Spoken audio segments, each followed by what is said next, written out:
Hi everyone, my name is Virginia Duan, also known as Mandarin Mama. I host a podcast called the Noona Army Podcast where I discuss the particulars, aspects, and challenges of being an older, middle-aged BTS fan. Today my special guest is Chris Wong. He's a film composer and I'll let him talk more about himself. Hi, I'm Chris Wong. I write music for movies. I write almost completely for movies that come out in Vietnam because I met a bunch of cool Vietnamese filmmakers right after I graduated from college. And we just released a movie a few months ago called Mat Biek. I think it's currently the #2 highest grossing film in that country's history. So that was really awesome. And that's been mostly what I've been doing the past 15 something years. So Chris has been writing music for films since at least 2002. And so the reason why I asked him to be, my channel is because he can give unique insight into BTS's music. So I'm more interested in him examining the music itself and the technicalities of it, and sometimes how it works with lyrics or the film itself, the video itself. So please keep in mind that that's the purpose of these videos, not to have him fall in love with BTS, not to have him know every single thing there ever is to know about BTS, but to examine it mostly from a music point of view, okay? Because that is his expertise, and he's not like me where I just oh, they're so pretty. So he has actual informative things to say. All right, so right now we're going to be reacting to, you had asked previously before, whether they have solo songs. So BTS, some of them, the rappers have all have mixtapes that they've done, but also on their group, the albums that they make as a group, they have solo tracks for that to highlight each member. And so this is a song written by Suga, and he is my favorite. And this song is called First Love, and we'll see if you like it. Okay. Pay attention to both the music and lyrics. Okay. Because I don't know, I personally think you might relate to it. I could be wrong. Okay, so here we go. 내 기억의 구석 한켠에 자리 잡은 갈색 피아노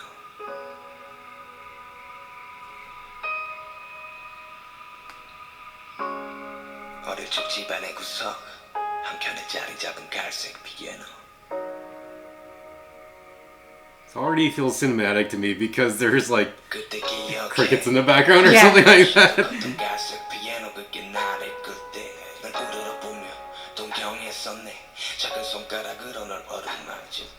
I feel so nice, mom. I feel so nice. 그저 손 가던 대로 꺼냈던 건반. 그때 너의 의미를 몰랐었네. 바라보기만 해도 좋았던 그때. 그때 기억해. 초등학교 무렵 내 키가 너의 키보다 더 커졌던 그때. 그토록 동경했던 널 등하시하며 배고 갔던 건 방구 위 먼지가 쌓여가며 마치 됐던 네 모습 그때도 몰랐었지. 너의 의미 내가 어디 있던 넌 항상 그 자리 지켰으니 그런데 그게 마지막. 이럴 줄 몰랐네. 이대로 가지마. You say 내가 떠나도 걱정은 하지마. 너 스스로 잘 해낼 테니까. 널 처음 만났던 그때가 생각나. 어느새 훌쩍 커버렸네 네가. 우리 관계 마침 별 찍지만 절대 내게 미안해 하지마. 어떤 형태로도 날 다시 만나게 될 거야. 그때 반갑게 다시 맞아줘. 그때 기억해 까맣게 잊고 있었던 널 다시 마주했던 때 14살 무렵. Let me make sure I'm understanding this correctly just because I want to make sure I saw the lyrics correctly at the beginning. Oh, hold on. This is a... Sorry. Why am I so paranoid? This is like a love song to his piano. Yes. That's so sweet. That's really sweet. Yeah. And he talks about how he there were periods where he was close to it and far away from it. Me too. No, I played guitar almost way more than piano for a period of 2 years or whatever, and then this is really sweet. Yeah. Okay. 어루만 좋지 긴 시간 떠나 있어도 절대 거부감 없이 날 받아줬던 너 without you I'm nothing 새벽을 지나서 둘이서 함께만은 아침 영원히 넌 나의 손을 놓지 마 나도 다시 널 놓지 않을 테니까 그때 기억해 나의 10대의 마지막 늘 함께 버텨왔던 너 그래 한치 앞도 빼지 16 years. Yeah. Right?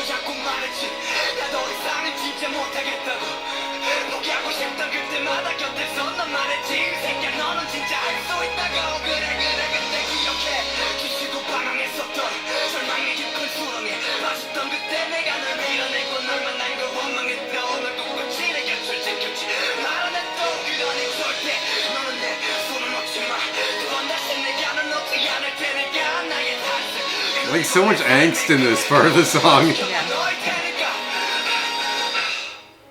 내 기억의 구석 한켠에 자리 잡은 각색 피아노. Okay, so I'll have to confess right now that there, not any time in the recent memory, but when I was much younger, probably like at the time that he was talking about in his life, I had moments where I was so frustrated.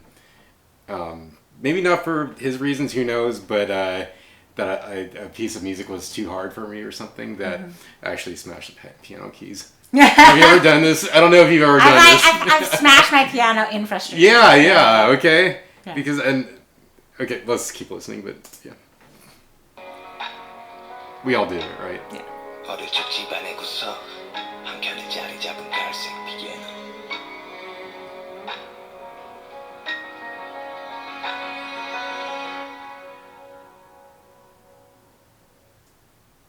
So that's, Very dramatic. yeah. Yeah. I wonder if he's, you know,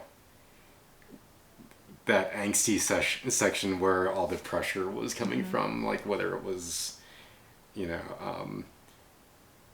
I know, like my own experience growing up,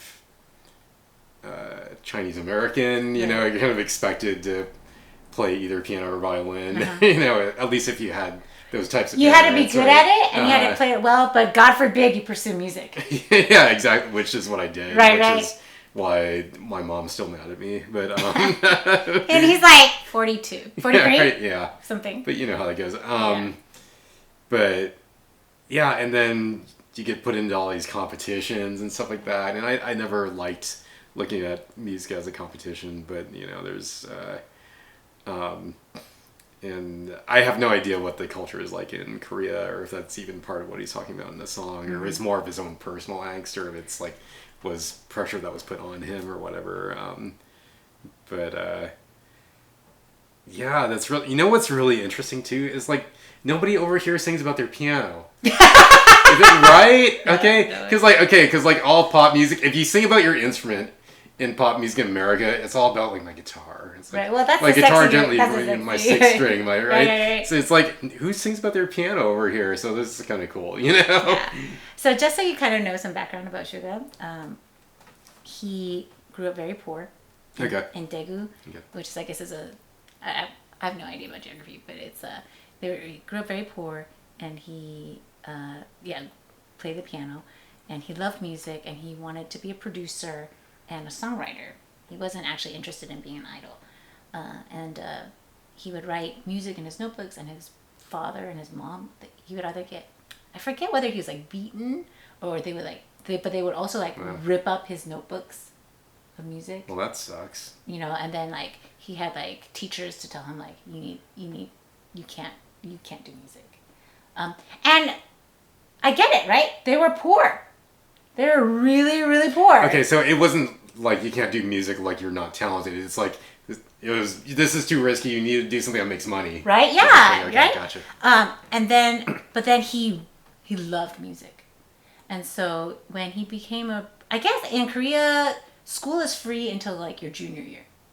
Okay. And then I think you have to pay, but he would sell music, he would produce music, and then people wouldn't pay him, and I think he was like 15 or 16, I forget, because they always say the Korean age, which is like very different from international age. Okay. But like there was a time where his studio was far away from his house or an apartment he rented, and that he had so little money that he would either choose to have dinner or he could take the bus home. And then so there'd be times like a $2 or $1 ramen bowl. It was either that or he would have to walk 2 hours home instead of take a bus. And then he auditioned for Big Hit, Big Hit's second audition, and he, I think, won the online contest, but was second place in their like actual competition or whatever.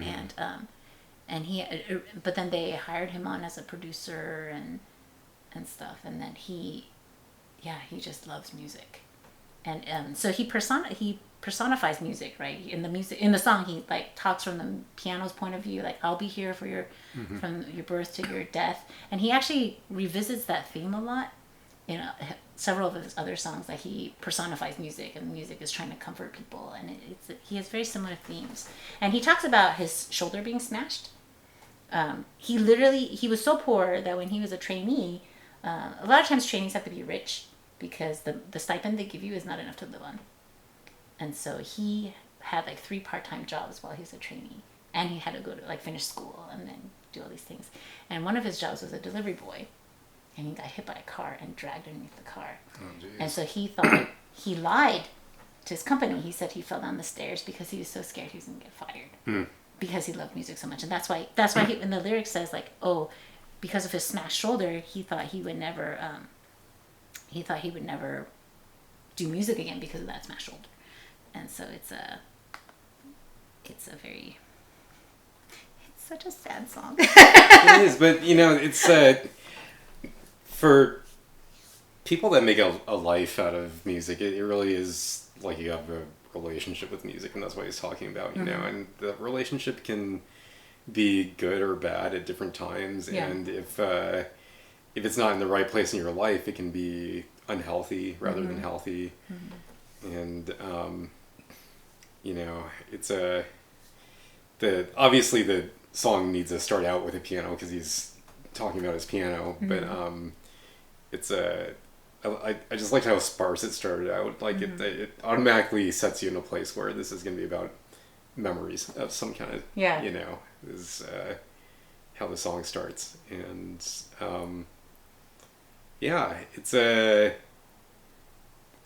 I think it's fun that you get to hear kind of a personal story about one of them, whereas some of their group numbers, it's talking more about a theme, but you're not necessarily getting to know the individuals. Well, Black Swan is also very personal, right? Because it's about them hitting this point of success, and they can't, like, they're worried, like, sometimes they can't write music, and they're so sick of music, but that's what they love. What else can they do, right? Like, but it's kind of a group story for them in Black Swan, is it? Or is it about one of them specifically? I feel it's their stories combined, but I feel like the lyrics that they write themselves also are very personal. Okay. If that makes sense. Like, sure. it could be both. Cool. All right. This is a more subdued reaction. It was a very introspective kind of mood piece. I really like this. I feel like the strings were done very well. Like, it's very... the, like, climax of it, it's very... angsty. The funny thing is, I actually didn't really like it when I first heard it. Oh, interesting. Yeah. I wonder what my response would be if I was like not allowed to look at the lyrics, because I only able to respond to what I was hearing. Yeah. Because I think as I was starting to really become more entranced with like the story behind it and everything like that. Yeah. It's actually, I'm very tempted to show you another video that he wrote. So hold on. We'll include it in the same thing because it's also Suga. So this is from his mixtape. And so his mixtape was formed at a very angry time in 2016. August D is his like pseudonym. It's Suga backwards and Daegu Town, so TD. So this song is called The Last, and he talks about the shoulder incident again, and then how he was suicidal, and it's a lot about mental health and which is very uncommon, I feel, in Korean music. Is it like a taboo thing to? Yeah, or like, I mean, if you think about in their culture, even the Asian community, no one talks about mental health. Sure, really, right? yeah, it's kind of frowned upon. Anyway, oh no, I think this is the song I initially did not like, but the more I listened to it, the more I liked. All right, here we go.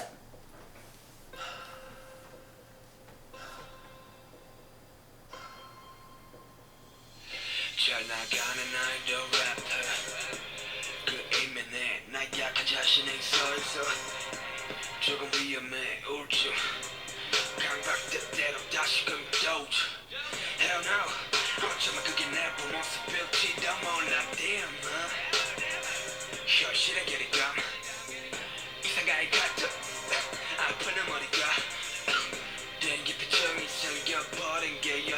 kind of like suspenseful and dangerous almost. Yeah.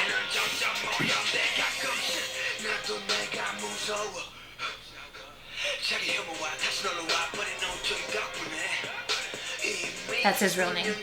Okay.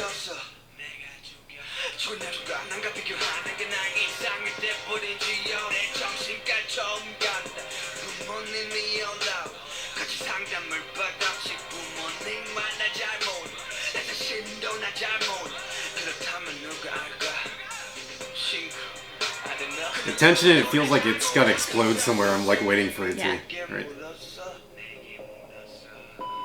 So that asking if he's ever been suicidal.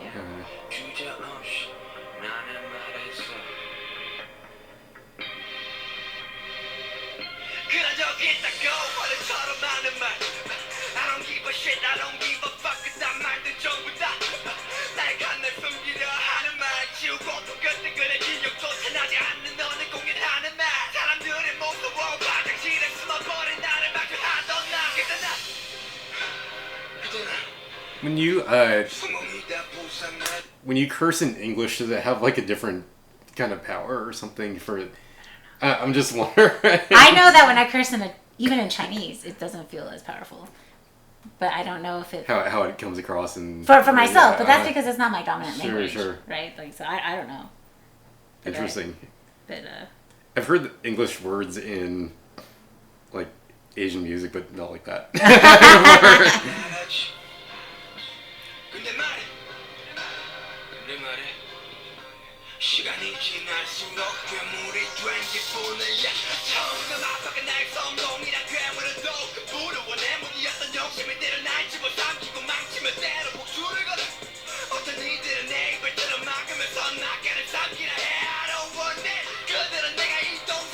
I almost feel stressed out listening to this. I mean, I think that's what it's supposed to do, you know?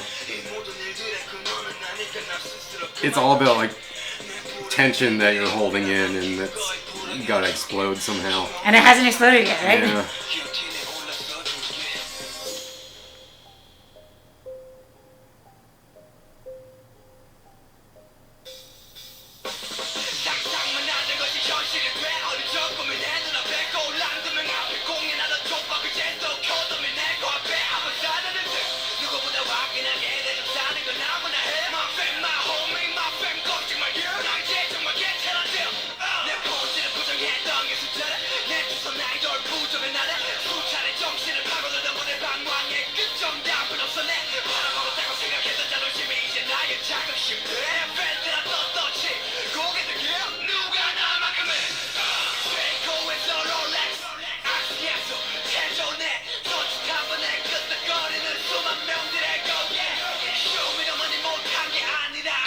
Show Me the Money is a rap show. Okay.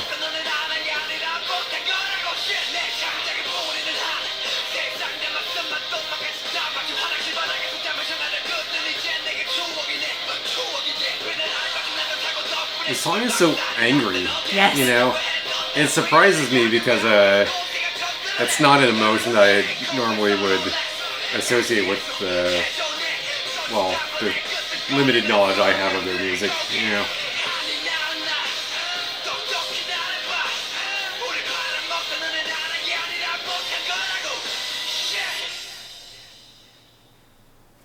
Just ends on shit.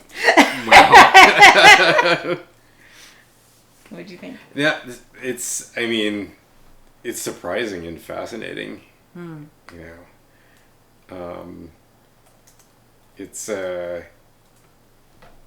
one of those things that it feels to me emotionally and stylistically so different than some of their other songs like Fake Love or whatever.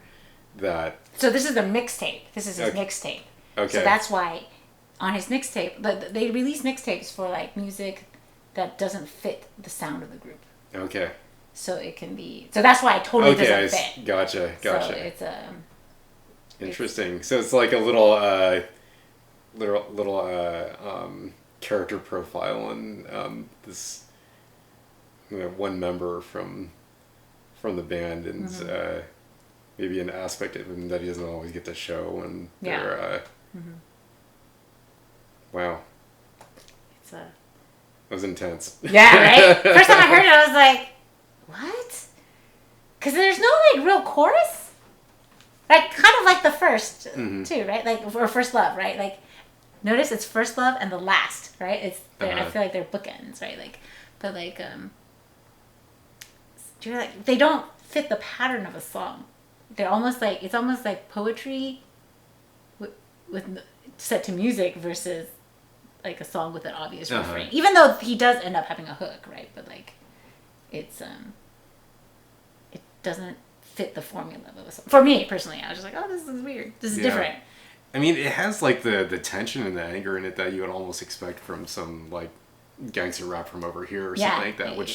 Which I I mean, I don't know much about these guys, but again, I think they're just at first sight you think, oh, they're a boy band, and they all look amazing, and they're the power of and money. so it's like, oh wow, this is really raw and like angry and surprising. I mean, it shows like kind of a lot of range in terms of the different things they're able to express, So interesting. Suga, huh? He's my favorite. I love them all. I do love them all, but Suga resonates with me. All right. The most. All right. Thank you so much for watching. Please like and subscribe, hit the notification bell, and we'll see you next time.